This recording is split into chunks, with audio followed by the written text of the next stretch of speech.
Yo, abusha for nanso da foforo ye demo asan ahia ebiemu ewo aha na nokre ewo mu nyina ne se menuanom fenesen chandler ye yidi asi ho a ye de see the base or say Ghana first the base job for the youth the base ye ne kro no ye move ba we are moving enche medical catch us education of baba bonten na fi wa follow na wa register abaye base member no na me bo hu da wudi a kire say eba so we register nya o card no free na emom ye ho donation a o de ba boa eno de ye wan kasa amount to be a free akoma mu a o de ba boa ko no bia no ne payinfo nso be ya ho account so pepepepe so de a kire ama bibia ye comment mo amode comment eba ye be de ni ngina no it is very soon going to be unveiled ama mo chefa nana and some more but before that no you best arefo say subscribe no and da ho fita no a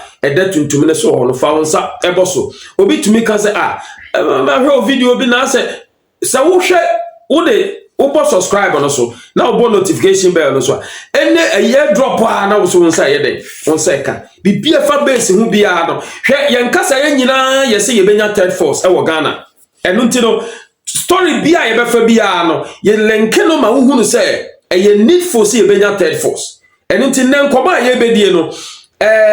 John Dramani Mahama ako Parliament. Ako ready the State of the Nation's address. Na concert asabi esisi wo ho no. Kire wo see ye nya third force a. Masa ye bedie dokono kwa. De bia bedie dokono kwa. Enti the base ne de amonye ntum sa battle ase. Asama omo kansa asa agro bi ne ye di jokes bi ne ye no. They live to see, they will see it.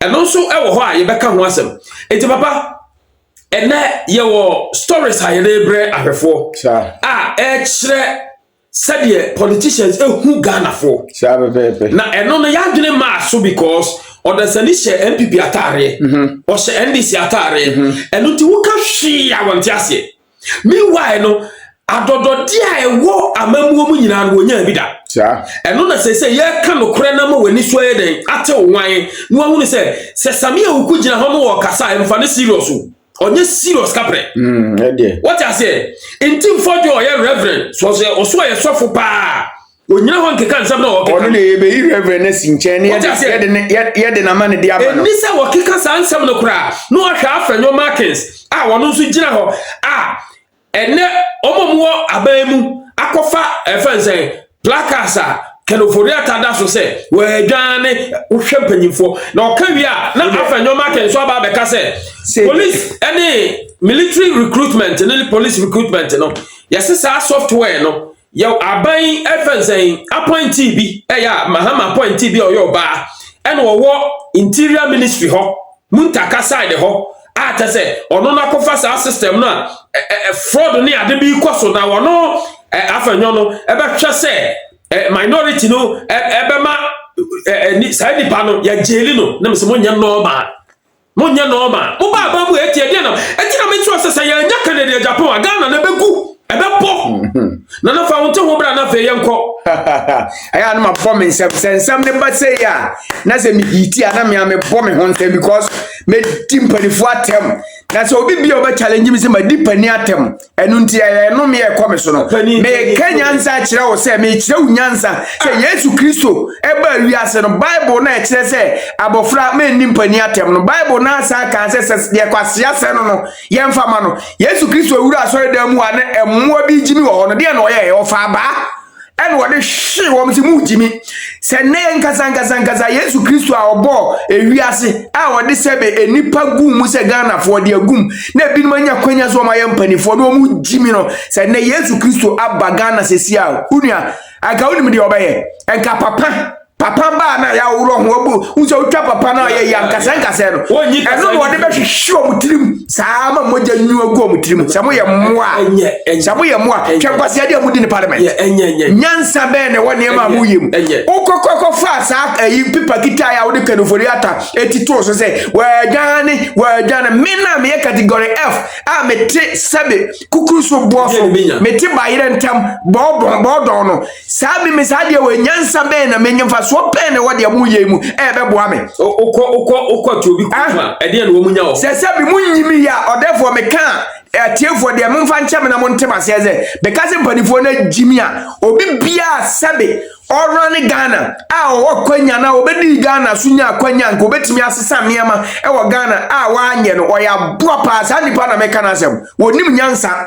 sa nipa no oya jimi fo no asem na meka enye sebe obi a sebe na adwene ya dwuma a odwene se Ghana ni a opene ma yema Ghana ona mi di natem enye sa nipa no a but nia owo akwanya ana onya akwanya senko obetene niema around obetene niema down ama Ghana timi aye afa na ntoma fira a wa anye no sa nipa na me se na adwene nya adwuma ya na hwe yen hwe na yen kọ Dr. Maruba Omiaso ye na therefore ye be ko doctor ye be ko ho kra de onu kra de ya na wa sense em kra ma me but ma me nto aso kakra bi ansa na matiasi wo fabra ye mre de saka de na omode kanofori ata picture koto so de wa gane mimisa MPP NDC fu ati aba mu se enye mo de hye abutiri ka ofiri so agro aya so ye fraud saka wa kese pa enye mo na mo town de ko ba US for sa abutiri ka no ope bail kra or therefore odi me say US for amfa bail na ma no akwani dem a still ya money bail but unim nyansa ukenofori ata dwa usika wakodi America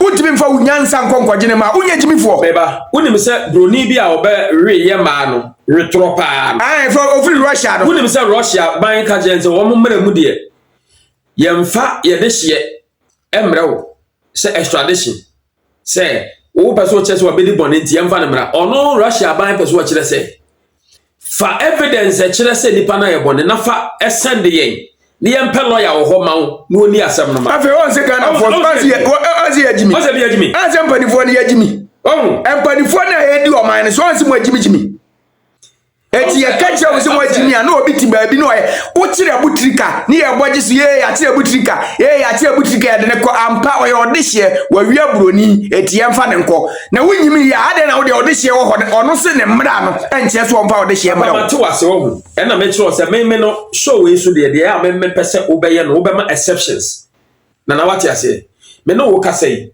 obi te se Canada Japan e wa NDC mu o kasa wo muntie but what I say me tie opa no kasa ye ntie no kra and wo nya kwanya wo blast wa hai no wo nsho ma sintia what I say o therefore me tie na no problem enti wo kan say ebidia problem na ba enu mo na bi wo mu a obkita o therefore ma me sa question we say problem na owo say obelusu na dwumanti enya sa me de ya hwefo no person ob say blast and blast problem bi ene ho but what I am saying is say on this show no Oba exception kakra at least 1% kura na ye beji atumusha etu therefore Matthias here ma me misa question we answer na de me won me de atoa so asem na me ntwia so ma asem ne say you say oye foreign minister oye friend say president oye vice president oye finance minister na say wo amamu omu na wubu no wo kwanya say obetene ne ma round ama Ghana akoyie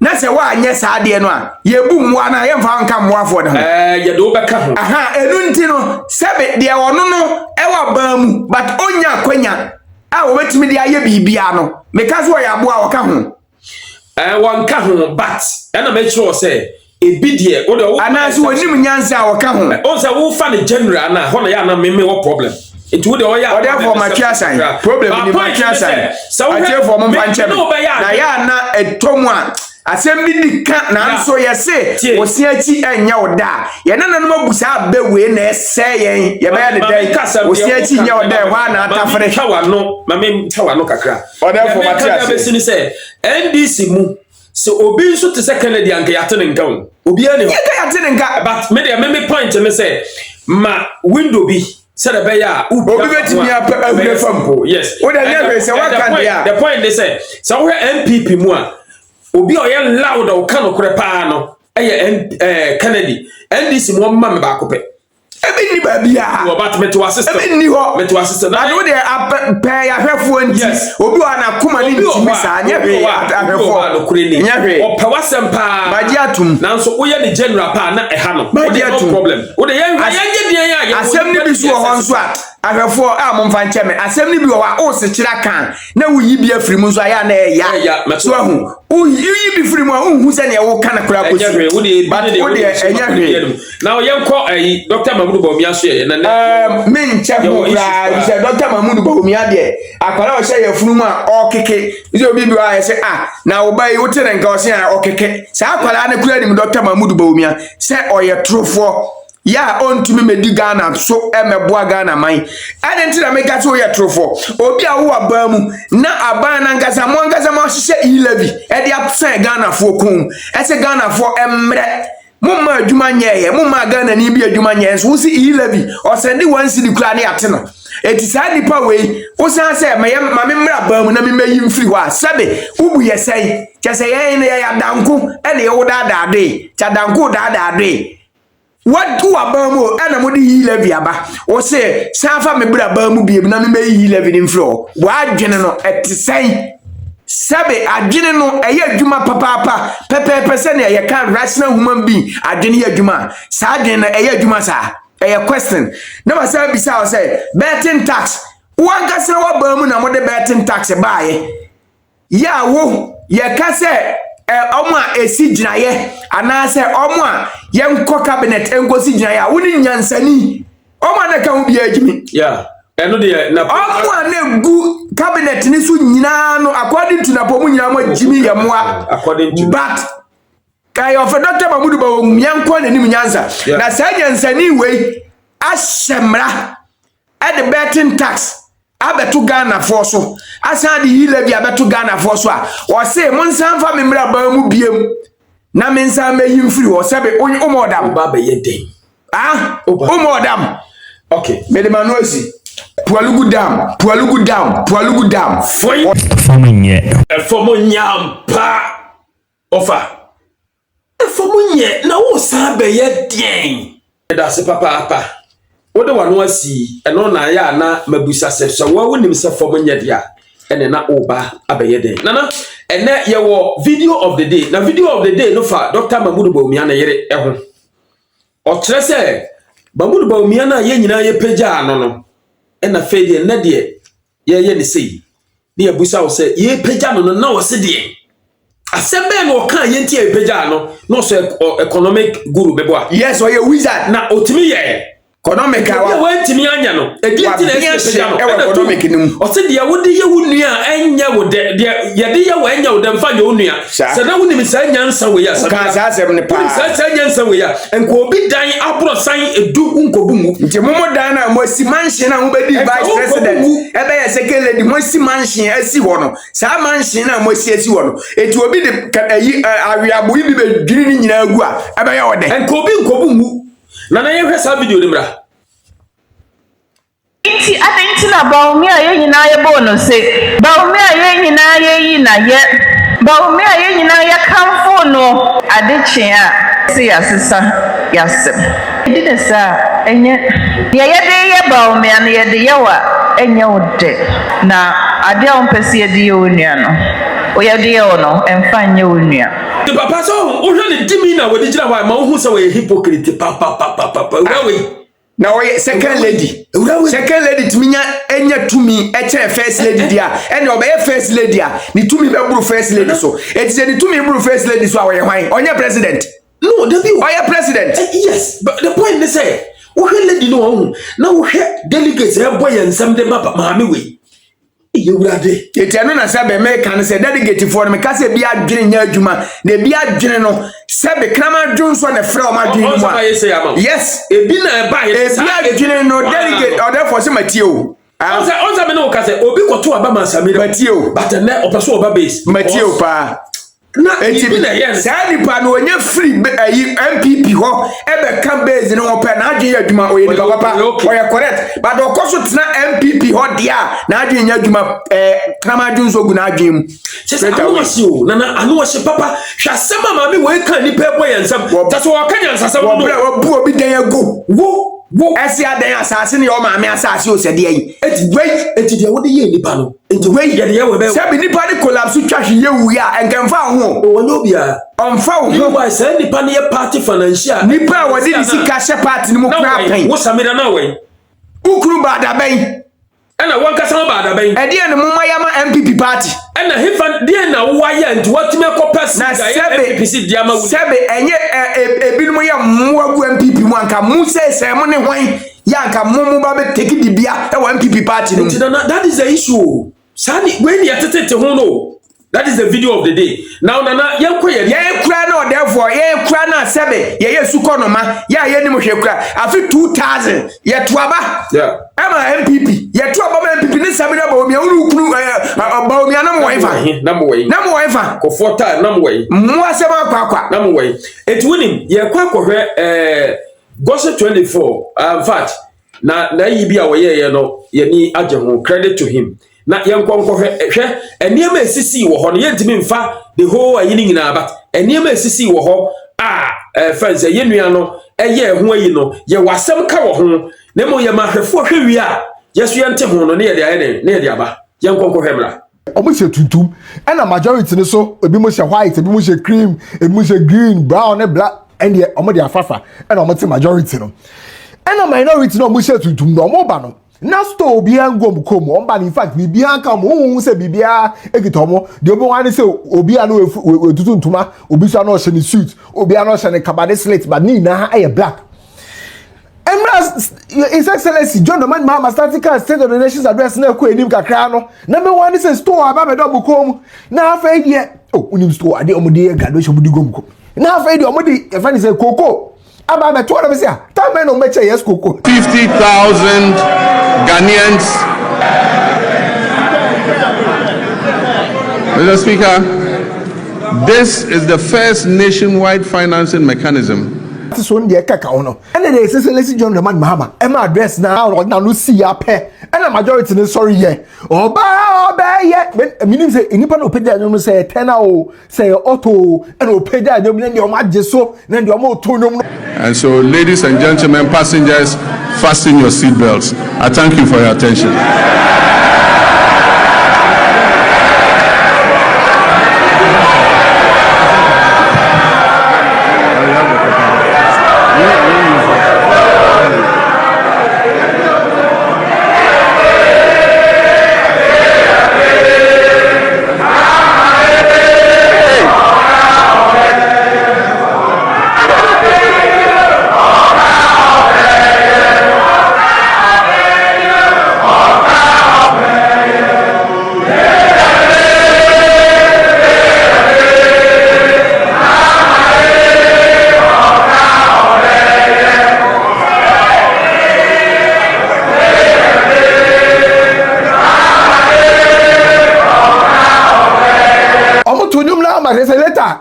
I said, my playlist. Meaning, say, yeah, piece of more has you. I said, my playlist. It's a no few about Bayano, Esono, and I'm called JM. Yeah, no, then ye, we are way.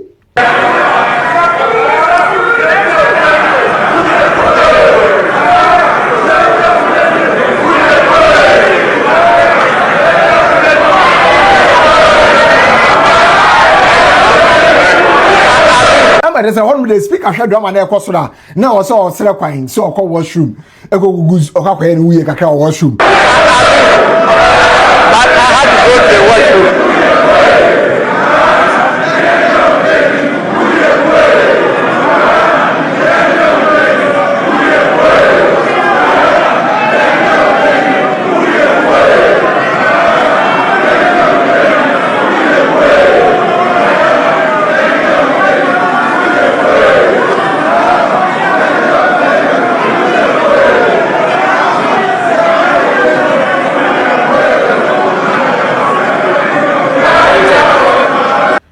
Speaker say quite so call washroom because of here baby drama na doing there quite na so call washroom no ba why say be obeba na drama ni so twa ba na to twa because am na affairs a minority so o ma no aye dey says wo do wo my ga na sra wo nya gopo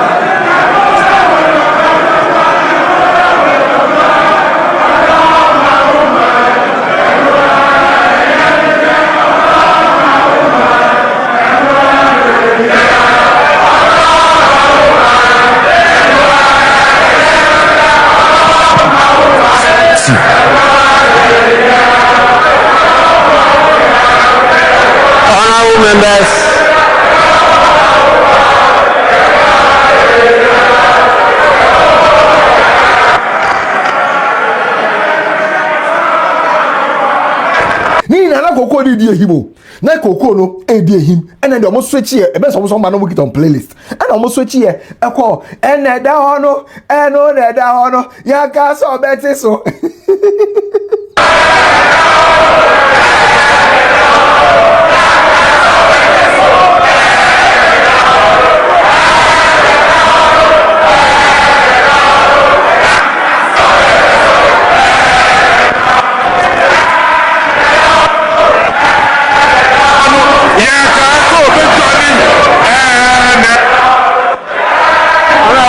so better so no ena majority no a transition here what I say almost switching lyrics to say ya ka so be gane ena be say speaker no modern says because speaker na ko washroom sana enyo no omo the Mr. Kano Furata ye for finance minister ena omo de no there's me page the picture ena the omo to obi na page ani wu echi o say ya ka so be gane eti ema minority ne ka say ya ka so better so ena da ho no na majority ne so esom ya ka so be gane ena na ne omo kita Mr. Kano Furata picture no more de chire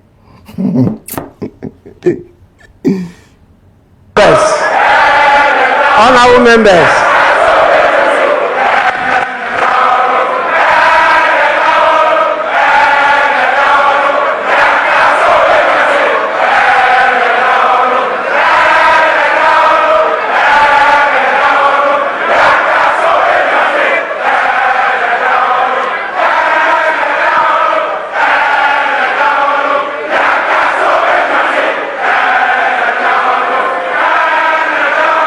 Honorable members,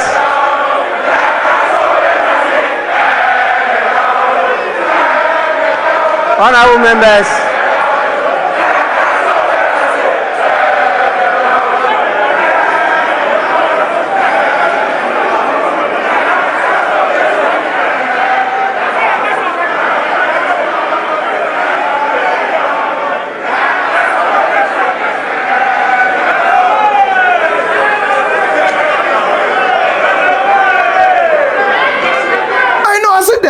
the song wasn't enough. Emma, and you know, be a akofo obi atrase no. Na say epi baako asori page honorable Kano Furata former finance minister picture. And then you epi baako so mu echi ono mo we dwade.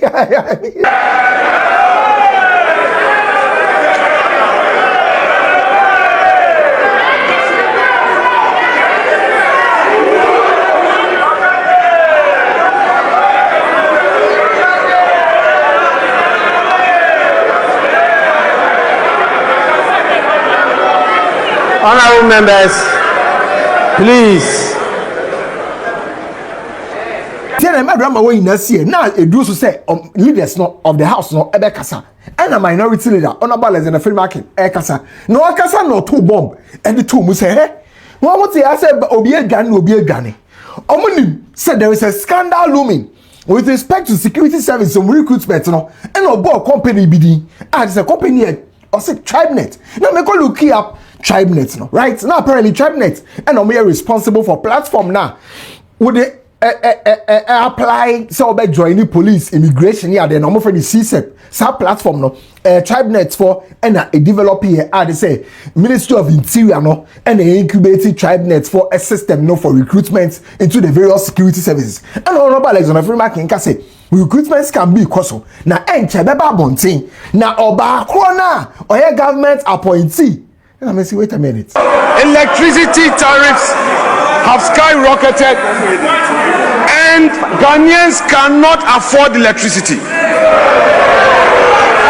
We have thousands of Ghanaian youths who are, Mr. Speaker, can they be quiet and listen? Because if they misconduct themselves, we'll do the same thing to their leader. Keep quiet. Don't take away my time. If you don't keep quiet and listen to me, your leader cannot speak. If you don't know, I'm telling you. Mr. Speaker, thousands of Ghanaian youths were dismissed through a letter by the Chief of Staff. It's part of the state of the nation. Mr. Speaker, as we speak, there is a scandal looming. Security Services Recruitment, TribeNet. We know who brought that company to the ministry. Kama has a way, and we, the minority, will pursue the person and make sure there's full disclosure. Mr. Speaker, the cocoa farmers, they have reduced producer price, and Erikopoku cannot be found. They don't care about cocoa farmers, and they are here telling us inflation, macroeconomics is already. Macroeconomics is already.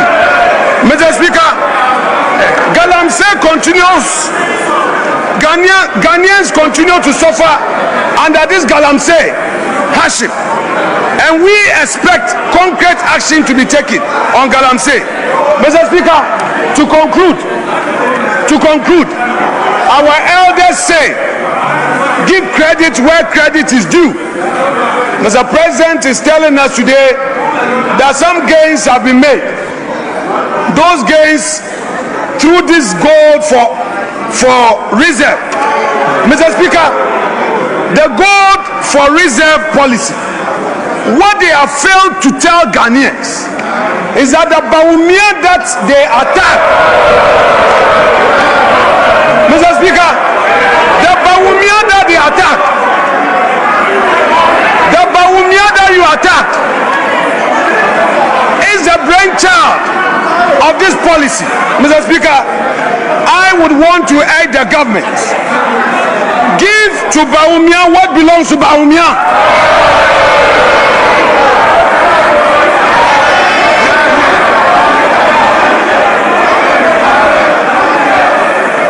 Mr. Speaker, we are happy they are showing a picture trying to embarrass the former finance minister. We've seen, but very soon, let me assure you that somebody, a senior appointee who is in charge of this TribeNet, would go to jail. So the one behind TribeNet, the one who introduced TribeNet to the ministry, who is chopping money, Mr. Speaker, we are happy you are showing. Very soon we'll bring a picture. Then you will see the one in charge of TribeNet duping innocent Ghanaians, duping their unemployed youths. There are many youths who are looking for jobs, and this TribeNet, with the connivance of an appointee of government, she will be exposed. So you continue with Kenoforiata. Soon and very soon it will be your turn. Mr. Speaker, I will conclude by saying that this side of the house, we are ready today to debate on this SONA, and by Monday the true SONA will be revealed by the minority. By Monday, we the minority will present to the people of Ghana the true state of the nation. Mr. Speaker, that said, let me thank you for the opportunity, and I wish Mr. President well. Thank you very much. It's not normal as an African person to say, and then I know more Mr. Kenoforiata, former finance minister, a picture, Eka we Ghana no more yanisa, Otsna, say TribeNet, Diana Bonwa, our Ministry of Interior, Ghana for better than Kankai. Now, Missy, wait a minute. Ministry of Interior, no. Okomo platform, this why your head of state, His Excellency John Dramani Mahama, and your Mame Vice President Nana Jane Opoku-Agyeman, and your ministers, and your acting chief director, into Muwaya no government appointee no. Muwaya, made a mini, but the minim, and it's His Excellency John Dramani Mahama, AP no, Omudi Koko ni Mano, so of Uncle Nebia, so Bego could be Sade Buanas, politics.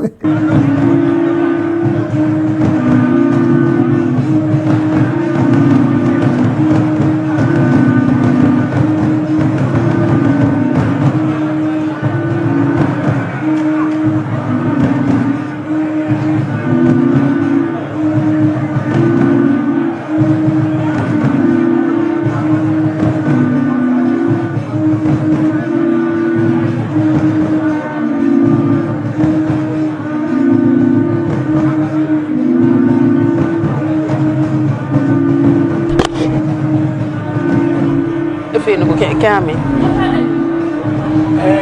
Okay, at this level, is it good? Or you want me to increase it, or you want me to reduce it? Am I increasing the volume, or I'm reducing?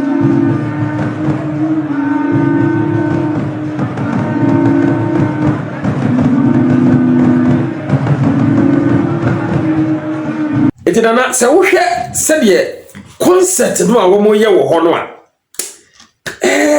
no kurani e ma me busa me ho se ade wo mo ye serious wo ho de wo mo ye serious wo parliament house ho de nana ade serious eti afenyo markets bie na no aka se omanfo light entimi ntua mo time no ye timi tua mo time ni akasa na mutie ye kan wo mo no so omo mo aban mo de kenoforiata yi na e kire no wo so wo se kenoforiata kra de o mo so onye bone na emom obi nso akwaye bone ye government appointee a minority mbetu ho na mo Ghana for mpanfo na yabre wo mo wo se de na Akufo-Addo nso ba parliament ho a wo mo opposition keka kire no onsa na Mahama afehe no I confuse no home hwe sa concert niema we no emfa Ghana fo nkosi hwiu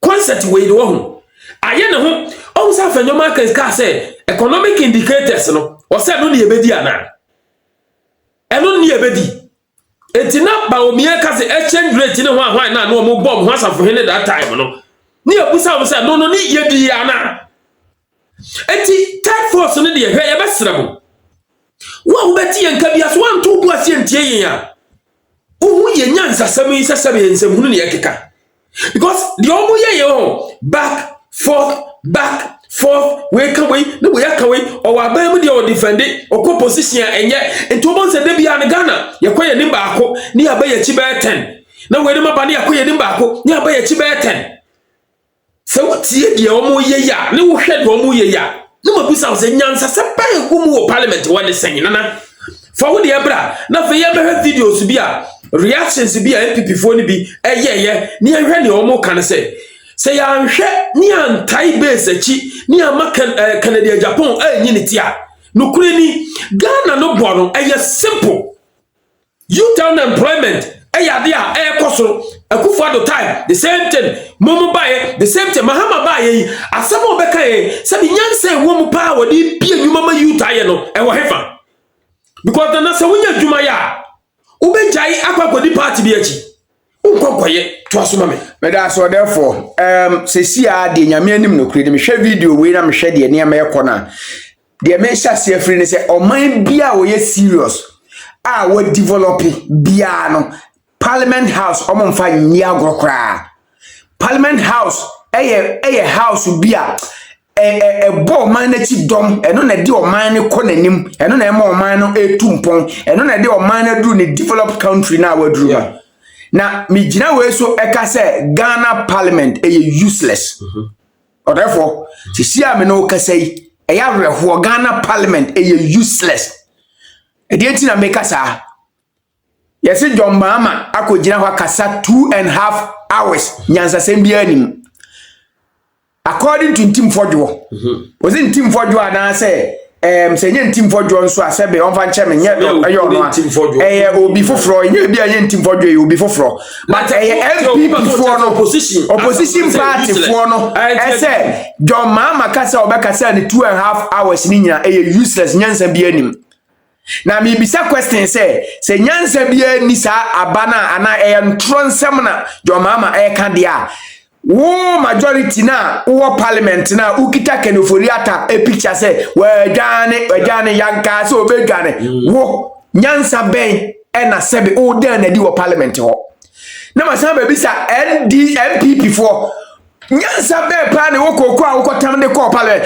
kokko no kwa onko sisa free he ya nipa bugu parliament wa ko bi afo ma ko sisa ni kokko e dia me gina parliament mo dwi adwuma your video be a Kevin Taylor can say some crofo we almost 90% sabi koko farm kura ni dua ko hu bi da na ntimfo dwa begyina ho no okansa nso no sensa nso na hyew para sesei etina meka no Parliament House ho no nyam mefa ne boa won to ne ntem nti enka sebe ahoho na ekọ ho ni nyina no nanka wayi wo mafiri ho nanka bibia sise bia 1 or 2 bi o manka ye papa bi 1 or 2 wo mu no ubehu na dwenso aka no na ase bia no wanya ko emergency nanka okofie na se nanka bonefo na aka no adwane abonefo na aka nanka otu amna no aka mu nyina gu ne asie wo pepepepe amna no so okam gumpa obasa kata so di etie huo nanka sa na fe ya be build Ghana na foforo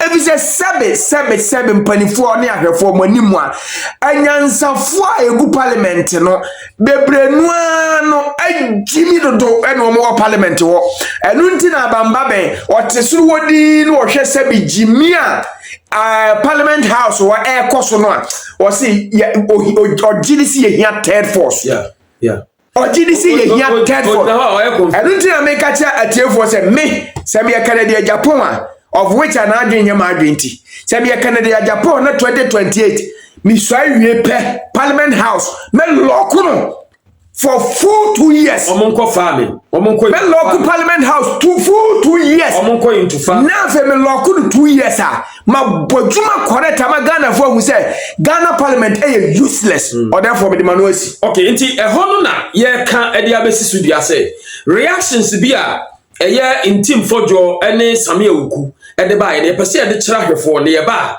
na ya ba abetwa so e wo ye conversation. When you say in due course, what do you mean? I mean, that is his statement. So what do you have to say? Promised the farmers, the cocoa farmers of this country, that in the 2025-2026 season, they were going to receive for 64-kilogram bag of cocoa, they were going to receive 3,600.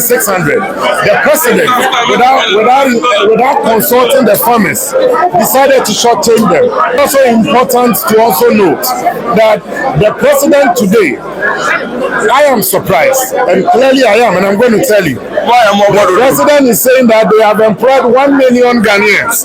Their own young people on social media, on their radio platform, are crying that they haven't even received or they haven't even been notified of any job recruitment ongoing. Again, under the general project, the government of President Mahama indicated that they were enrolling 10,000 people under the apprenticeship program. They have now started the disbursement to the master craftsmen, and then you are telling me that you are going to recruit 100,000. Even the 10,000, you are yet to even satisfy them. Let me take you to the aquaculture and the fish farming sector. The president promised that we're going to build modern fish landing sites. As we speak today, it remains on paper. President Akufo-Addo and the NPP left you with about 12 fish landing sites and 2 harbor. So this government, they have clearly specialized in the area of settings and deceiving the Ghanaian people day after day. The good job that the NPP left behind today is a foreshadow of itself. So I am not surprised at all that if you have a president that his people are praising him for inefficiency and urging him on for lack of performance, then it's a tragedy. But let me conclude. Their own delivery tracker for 2025, the delivery tracker, out of the 112 promises and commitments made by this government last year, 43 were delivered. 41 remain ongoing. 25 they didn't touch it. So you have 43%, 41%, and 25%, but 38% for delivery, 37% for ongoing, and then you have that of 25% for something that you haven't touched at all. So I'm not surprised. It is clear that this government, as I said, has become a government of settings, and it's also clear that their own party people, they are even struggling to believe that the 1 million jobs that the president said they have created is even real. So if you ask me to rate and judge, his speech was heavy on rhetoric, heavy on settings, and poor in delivery. Why should you promise cocoa farmer that you give him 6,500 per bag when you know that prices on the international market can change? What about the 6,500? That is a promise you give to the cocoa farmers and scam them. I come from a cocoa growing area. As Sinkruwa, all of us were born into cocoa farming. If you have ever been to cocoa farm before, if you have ever harvested cocoa before, if you have ever, we might have a friend in Samson. So in Samson, so now, so where to cocoa da, so what's cocoa da, so when you look cocoa muda, and you understand the pride of Ghanaians. You sit in Accra, you give promises, and then you disregard the promises because none of you is involved in cocoa farming. So insensitive. Is it because of the promise? So cocoa is selling at 200. Go and explain to the farmers that you can promise them and take them for granted. One of our side of cocoa, what do you make of the microeconomic indicators? GDP growth, inflation rate, GDP growth. Let me correct one thing. The first time Ghana's GDP hit the $100 billion bracket, equivalent to 1 trillion cedis, was under President Akufo-Addo in 2024. That was the first time, and that must be corrected. But what shall it profit President Mahama when you have inflation down, when you have exchange rate down, and yet the rising cost of living is rendering households poorer? What that is, it is economic indicators on paper. It is not reflecting in your pocket. Does it reflect in your pocket? It doesn't. It doesn't reflect in the trader's pocket. It doesn't reflect in the fisher folks' pocket. It doesn't reflect in the cocoa farmer's pocket. And that is what we are talking about. It's uninspiring. There was no vision that inspires hope. It is a lot of them were even repetitions of what he said last year. For instance, last year he said that plans are far advanced for the acquisition of offshore patrol vessels. Today he repeated the same line. Plans are far advanced for the acquisition of offshore patrol vessels. When is he moving from the talks to action? When is he actually going to initiate steps and bring the agreement to Parliament for us to approve? Remember, when they were in opposition, they opposed President Akufo-Addo's agreement to purchase offshore patrol vessels. Now they are in power for this is their second year, and they've still not brought agreement. What is preventing them? So they keep promising and failing. Now under President Mahama, free SHS, parents in Volta region, his own stronghold, are holding demonstrations against unbearable extra payments. That is the kind of country we now live in. Congrats to our. Papa, says reaction na a free team for your hope. Yeah, and some year it means say a buy we no sabi. Nyansa bia ni na djuma wo yim. Enti wo beto aso na memfa we nhye quickly no. Say omo preachi ama Ghana for NDC aban abefono yen. Na fe ya sa akoka se ene mo nso ye buafum ye nto aba ye nyese na MPP na fe Mahmudu Bawumia ya sa peja na president se ewom Awurade Ghana pa de he therefore to aso enti sa wo hwa eno na ye pese ye kire ahwefo se official Atija TV friend the base TV no kure ni monti yase na yi atare ni gu ho hwe entim foto ne ayi asema wo kan bra mpo na kanofori ataye kase yenyi no na Ghana fu buafu no bra Akufo-Addo ba ya obeye the last nation state of the nation address no sankrofo we defended the Akufo-Addo be kan ye bia na opposition na ye Haruna Idris no so e ka se enya de papa sese won se Mahama ba ye no 1 year wo ko nanim sesi no sese no so omo so aba se de Mahama be kan nyansa bia anim enti tiase na hunu se wo mienu nyina ye ho nyansafo bia wo me yo so wo de omo ye smart na wonim yenhwe video ketwa bi na fe yemfa me conclude kra bra na sie du nkatia ene wo masia wo ho before so omo bewura ma no mkita ayi no look at how said no omo sitie omo din komo kama ama sie du nkatia kra ka chense so mo kofa kokoo dia ne se kokoo ne ye UP dia ne se MPP agu yenkokọ esa video ketwa bi mra One fisher folks who came in, and you did a very good job. I must congratulate you. You did a good job. Your Excellency, you are looking sharp.